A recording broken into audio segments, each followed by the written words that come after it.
நாம் நிச்சயமாக மகிழ்ச்சி அடைந்திட வேண்டும். நம்முடைய பேராசிரியர் அண்ணன் அவர்கள் தந்தை பெரியாரிடத்திலே, அறிஞர் அண்ணா அவர்களிடத்திலே, தலைவர் கலைஞரிடத்திலே அதிகமானவருக்கு அன்பை பெற்றிருக்கக்கூடியவர் என்பது எல்லோருக்கும் நன்றாக தெரியும். குறிப்பிட்டு சொல்ல வேண்டும் என்று சொன்னால், புரட்சி கவிஞர் பாவேந்தர் பாரதிதாசன் அவர்கள் மீது, அவருடைய கவிதை மீது மிகவும் ஈடுபாடு கொண்டவர் ஐயா நன்னன் அவர்கள். தொடக்கப்பள்ளி, உயர்நிலைப்பள்ளி, பயிற்சி பள்ளி, பயிற்சி கல்லூரி, கலைக்கல்லூரி என பல நிலைகளில் பணியாற்றிய அனுபவம் அவருக்கு உண்டு. ஆக இப்படி படிப்படியாக தன்னுடைய உழைப்பால் உயர்ந்து ஒரு கல்லூரி பேராசிரியராக, தமிழ் வளர்ச்சித்துறையுடைய இயக்குநராக பணியாற்றி பல பெருமைகளை பெற்றிருக்கக்கூடியவர் ஐயா நன்னன் அவர்கள்.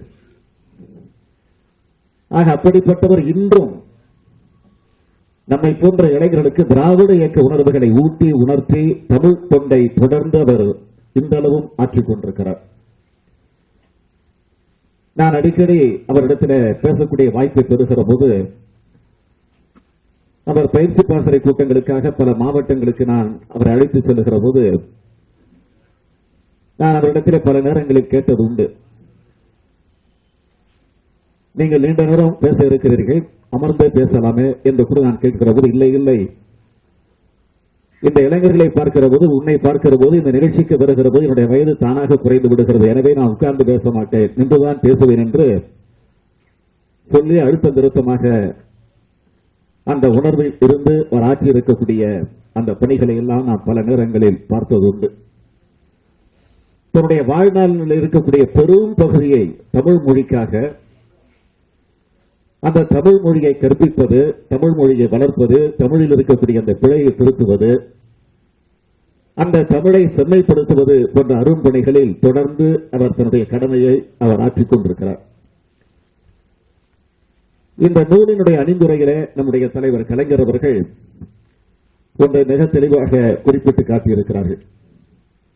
கலைஞர் சொல்லுகிறார் அணிந்துரையில, இன்று பெருகி வந்து கொண்டிருக்கக்கூடிய நாளிதழ், வார இதழ், மாத இதழ்கள், தொடர்ந்து செய்தி ஊடகங்கள் ஆகியவற்றிலே செய்திகளை முன்பே தருவதிலே, விரைந்து தருவதிலே, மக்களிடத்திலே கொண்டு சேர்ப்பதிலே ஒரு மிகப்பெரிய போட்டி நடந்து கொண்டிருக்கிறது.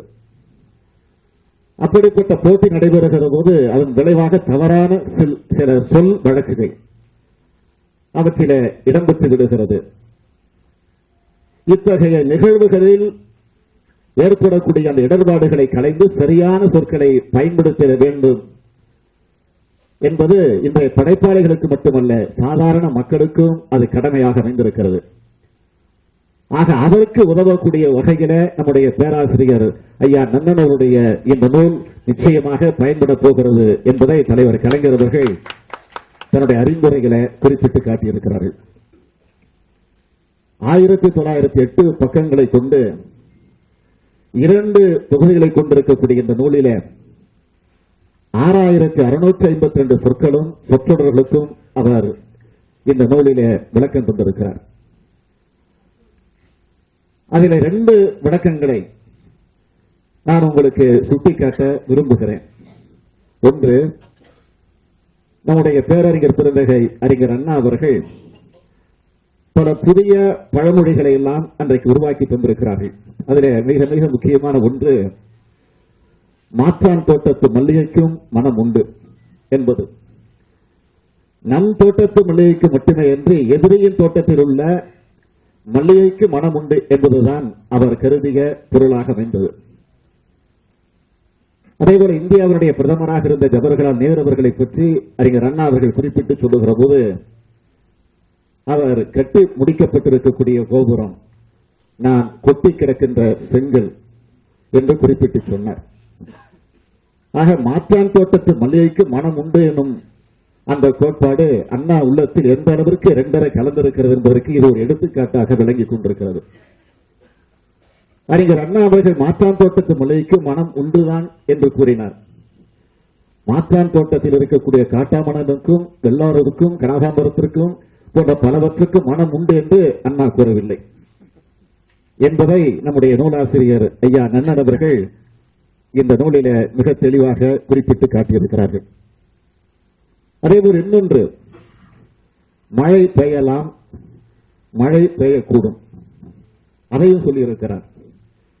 பெய்யலாம் என்பதை விட மழை பெய்யக்கூடும் என்பது நம்பிக்கை குறைவதாக காணப்படுகிறது. கூடும் என்பதற்கு முடியும், இயலும் என பொருள். மழை பெய்தால் நடைபெறக்கூடியது என்பதை விட பெய்யலாம் என்பது சிறிது கூடுதல் நம்பிக்கை காட்டுவது போன்று தோன்றுகிறது என்று நூலாசிரியர் தன்னுடைய விளக்கத்தை இதில் தெளிவாக குறிப்பிட்டு காட்டியிருக்கிறார்கள். நிறைவாக நான் குறிப்பிட விரும்புவது, அண்மையிலே மழை பெய்ஞ்சிச்சு, உங்களுக்கு தெரியும். அது என்ன மழை என்பது உங்களுக்கும் புரியும்.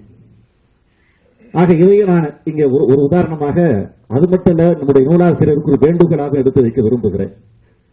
என்ன வேண்டுகோள்னு கேட்டீங்கன்னா, அண்மையில் பெய்த பெருமழைக்கு முன்னர் வானிலை ஆராய்ச்சி மையம், லண்டன் பிபிசி நிறுவனம், இன்னும் பிற வானிலை முன்னறிவிப்பு மையங்கள் எல்லாம் இந்த நூலில எப்படி ஐயா நன்னன் அவர்கள் சுட்டிக்காட்டி இருக்கிறாரோ அதையும் தாண்டி மழை பெய்யவும் மழை பெய்யக்கூடும் என்று சொல்லியிருக்கிறார். அதற்கு மேலே சென்று கனமழை, மிக கனத்த மழை, அதிக மழை, இடியுடன் கூடிய கனமழை, கடலோர மாவட்டங்களில் பெருமழை, முன் எப்போதும் இல்லாத அளவுக்கு பெருமழை என்று பலமுறை எச்சரித்தோம். இந்த அரசு எதையும் கண்டுகொள்ளாமல் விட்டதுதான் கொடுமை என்பதை இன்றைக்கு நாடு தெளிவாக உணர்ந்து கொண்டிருக்கிறது.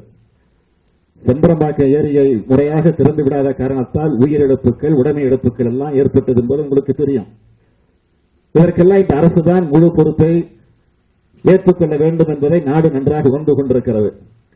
ஆக இந்த அதிக கனமழை பற்றிய விளக்கங்களை அடுத்து நம்முடைய நூலாசிரியர் அவர்கள் வெளியிட இருக்கக்கூடிய அந்த நூலில அதையும் குறிப்பிட்டு எடுத்துச் சொல்ல வேண்டும் என்ற அந்த அன்பான வேண்டுகோளை மாத்திரம்தான் இந்த நேரத்தில் எடுத்து வைத்து என்னுடைய அன்பான வாழ்த்துக்களை என்று சொல்வதை விட என்னுடைய நன்றியை, வணக்கத்தை இந்த நேரத்தில் தெரிவித்து என் உரையை நிறைவு செய்து கொள்கிறேன். நன்றி, வணக்கம்.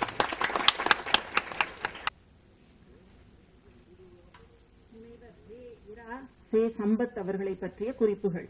பேராசிரியர் நன்னன் அவர்களின் மாணவர். 1973-76 மாநில கல்லூரியில் படித்தார். சட்டக்கதிர் என்கிற இதழை திங்கள்தோறும் வெளியிட்டு வருகிறார். நீதிமன்ற தீர்ப்புகளை தமிழில் மொழிபெயர்த்து சட்டக்கதிர் இதழில் வெளியிட்டு தமிழ் பணி ஆற்றி வருவது பெருமைக்குரியது. சட்டக்கதிர் இதழுக்கு தமிழ்நாடு அரசு விருது வழங்கி சிறப்பித்துள்ளது என்பது குறிப்பிடத்தக்கது. இப்பொழுது திரு சம்பத் அவர்கள் 2015 நவம்பர் திங்கள் மலேசியாவில் நடந்த 3வது உலக தமிழர் பொருளாதார மாநாடு நடைபெற முன்னின்று உழைத்தவர். இப்பொழுது திரு சம்பத் அவர்கள் பேசுவார்கள்.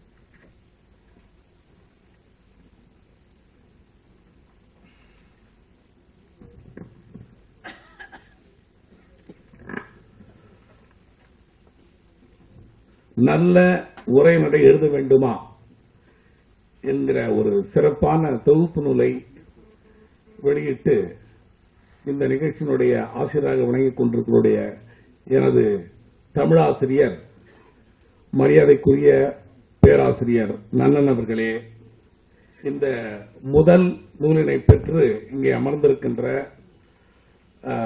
தமிழக மக்களினுடைய விடிவெளியாக திகழ்ந்து கொண்டிருக்கின்ற வருங்கால முதலமைச்சராக வரவிருக்கின்ற திராவிட முன்னேற்ற கழகத்தின் பொருளாளர் தளபதி அவர்களே, இங்கே சிறப்பு விருந்தினராக வந்து மிகப்பெரிய சொற்பொழிவு ஆற்றிருக்கின்ற முன்னாள் நிதியமைச்சர் திரு ப. சிதம்பரம் அவர்களே, இங்கே மேடையில் உட்கார்ந்திருக்கின்ற பெருமக்களே, உங்கள் அனைவருக்கும் என்னுடைய அன்பு கலந்த வணக்கம். எனக்கு 5 நிமிடம் தான் நேரம் ஒதுக்கியிருக்கிறார்கள். அதுக்குள் முடிக்க நான் பார்க்கிறேன். குறிப்பாக இந்த அழைப்பில் அச்சிடப்பட்டுள்ள அனைத்து பெயர்களில் எனக்கு நன்றாக அறிமுகமானவர்கள் திரு முன்னாள் நிதியமைச்சர் அவர்களும், திராவிட முன்னேற்ற கழகத்தின் பொருளாளரும், அடுத்தது நீதிபதியாக பதவி வகித்து ஓய்வு பெற்ற திரு பரஞ்சோதி அவர்களும், அதேபோல லாய்ட்ஸ் காலனியில் குடியிருக்கும் தமிழ்துறை தலைவர் ராணிமேரி கல்லூரியுடைய தமிழ்துறை தலைவர் விஜயலட்சுமி அவர்களையும் நான் நன்றாக அறிவேன். மற்றவர்களை யாரையும் எனக்கு பரிச்சயம் இல்லை. இருந்தாலும் அனைவருக்கும் என்னுடைய அன்பு கலந்த வணக்கத்தை இந்த நேரத்தில் தெரிவித்துக் கொள்கின்றேன். இன்றைக்கு நல்ல உரை நடை எழுத வேண்டுமா என்கிற அந்த நூலை பற்றி அறிமுக உரை ஆற்றிய ஆசிரியர்கள் குறிப்பிட்டார்கள். இந்த நூலை எந்த பல்கலைக்கழகமும் வாங்கவில்லை, எந்த ஒரு கல்லூரியும் இதை வாங்கவில்லை என்பதை ஒரு குறையாக அவருடைய பேச்சிலே குறிப்பிட்டார்கள். இந்த நூலை நான் எனக்கு ஒரு மாதத்திற்கு முன்னாலே அனுப்பியிருந்தார். அதை முழுவதும் நான் திருப்பி பார்த்த பொழுது இந்த நூல் எனக்கு, அதாவது நான் ஒரு தமிழ் படித்தவன் அல்ல, தமிழ் ஒரு மொழி பாடமாக எடுத்துதான் படித்தவன். ஆனால் தமிழையே முழு பாடமாக எடுத்து அதாவது பட்டம் பெற்றவர்கள் நிறைய பேர் இருக்கிறார்கள். அவர்கள் கூட ரொம்ப கடினமான முறையில் அதை படித்து புரிந்து கொள்கிற அளவுக்கு இருந்தாலும் கூட இந்த நூல் ஒரு ரெஃபரன்ஸ் புக்காக விளங்குகிறது. ஏனெனில் இந்த நூலை பொறுத்தவரையில் இன்றைக்கு பத்திரிகை நடத்துகிறவர்கள், அதாவது தமிழ் பாடம் சொல்லிக் கொடுப்பவர்கள், அரசியல்வாதியாக வர விரும்புகிறவர்கள், பேச்சாளராக வர விரும்புபவர்கள், கட்டுரை எழுதுபவர்கள், இப்படி பலருக்கும் பயன் தருகின்ற ஒரு அகராதியை போல இந்த நூல் அமைந்துள்ளது. இந்த நூலை ஒவ்வொரு பல்கலைக்கழகமும் ஒவ்வொரு தமிழ் துறையும் கண்டிப்பாக வாங்க வேண்டிய ஒரு நூல். ஏன் வாங்கவில்லை என்று எனக்கு புரியவில்லை. அதாவது இந்த மாதிரி நூல் ஒரு ரெஃபரன்ஸ் நூலாக வாங்கி வைக்க வேண்டும்.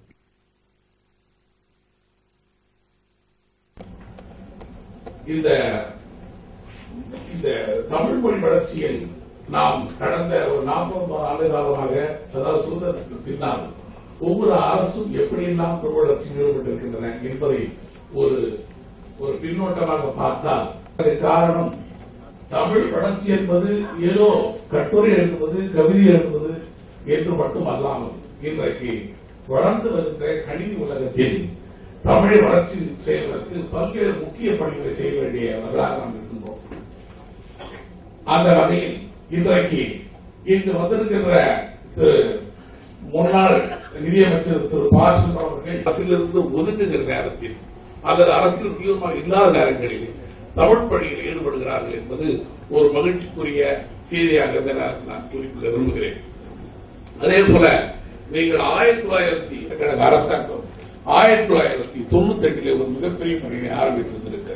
இன்றைக்கு நீங்கள் எல்லாம் கூட முகநூலில் அழகாக தமிழிலே டைப் செய்கிறீர்களே, அதற்கெல்லாம் முன்னோடியாக அமைத்து இந்த மாநாட்டிலே குறிப்பாக கோலாலம்பூரிலிருந்து வந்திருந்த முரசு என்பவருடைய மகன் இளங்கோ அவர்கள் செய்த முயற்சியின் காரணமாக இந்த மாநாடு இன்றைக்கு வருடா வருடம் பல்வேறு நகரங்களில் நடந்து கொண்டிருக்கிறது.